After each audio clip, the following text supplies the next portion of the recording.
మన దేశ ఆడపడుచులు. కోల్పోయిన సౌభాగ్యానికి ప్రతీకారంగా ఆపరేషన్ సింధూర్ అని మీడియా ముందు వివరించిన ఫస్ట్ ఉమెన్ కమాండర్స్.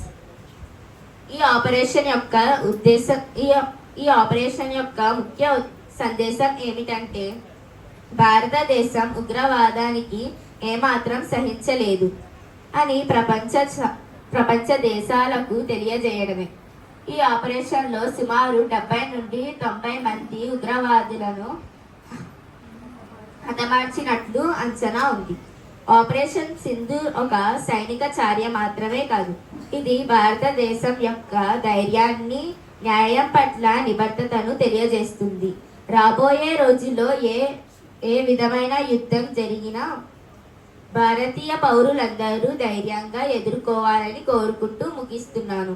జై జవాన్, జై కిసాన్, జై హింద్.